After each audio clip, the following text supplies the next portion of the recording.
Endangered species of Pakistan.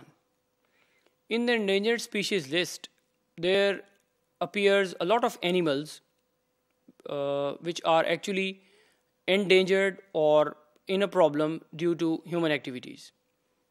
Because Pakistan में या the countries like Pakistan, people are always in a conflict with these wild animals because we are unaware of their importance. इसीलिए हम उनके साथ किसी न किसी कन्फ्लिक्ट के अंदर अक्सर लोगों को देख रहे होते हैं.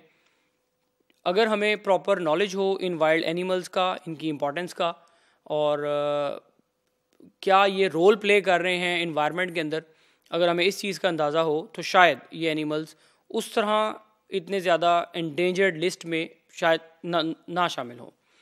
Like for example, if you are talking about this hyena, these hyena actually they are scavengers, like they get their food from the dead animals. So अगर इन डेड एनिमल्स को हमें साइड में करना पड़े या हमें कॉर्नर करना पड़ेगा तो definitely this is a problem. वो डेड एनिमल्स एक फिल्थ क्रिएट करेंगे, एक सॉर्ट ऑफ प्रॉब्लम क्रिएट करेंगे जिसकी वजह से डिजीज़ भी स्प्रेड हो सकती हैं. So they are natural scavengers. They are naturally doing the job to clean the environment, जिसकी वजह से environment comparatively बेहतर हो सकती है. The things particularly जो nutrients उस animal के अंदर dead animal के अंदर हैं वो recycling phenomenon में चले जा सकते हैं. So that's why these animals they have their own importance. With reference to the habitat, they are actually existing in the desert areas. Like it is very rarely seen that they have on the hilly areas. Generally they are inhabiting the desertious area or the land areas. So they are sometimes they are present on the rocky areas, particularly they are present in the hot deserts, wild open valleys, semi-desert areas.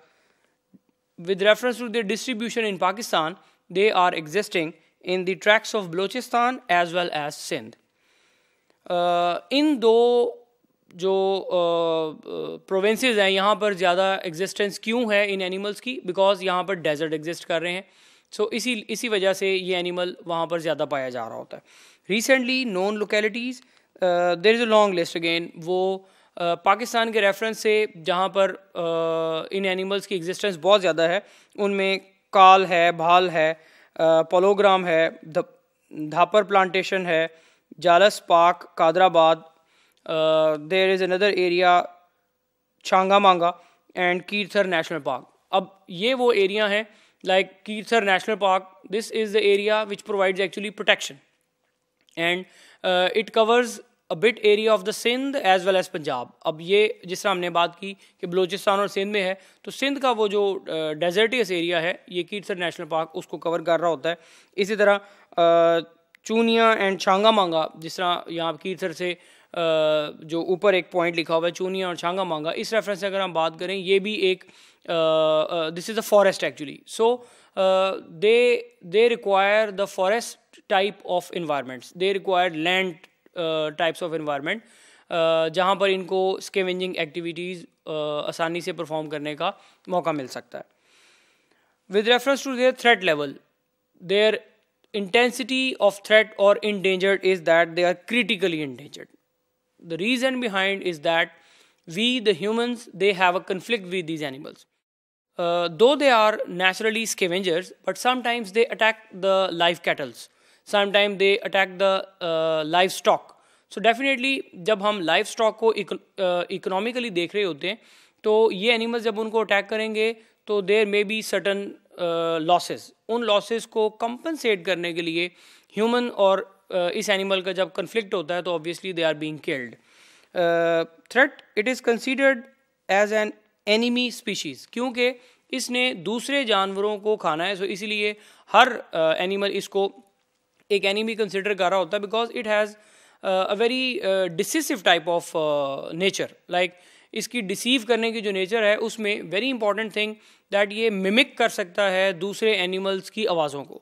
सो जिसकी वजह से animals वहाँ attract होते हैं और वो उनके ऊपर एक अटैक की जो सिचुएशन है वो अपीयर हो जाती है जिससे एनिमल की किलिंग हो रही है. सो उस हवाले से जो हर्डर्स हैं, जो लाइव स्टॉक के साथ डील कर रहे हैं, जो लाइव स्टॉक को मैनेज कर रहे हैं, वो डेफिनेटली इसको अटैक करेंगे या इसको किल करने की अटैम्प्ट करते हैं। उस हवाले से इसको मेजर थ्रेट इस एनिमल को है और ये क्रिटिकली एंडेंजर्ड लिस्ट के अंदर IUCN ने इसको कैटेगराइज कर दिया है। सो दो this is an enemy species, an enemy animal, but definitely this is a wildlife.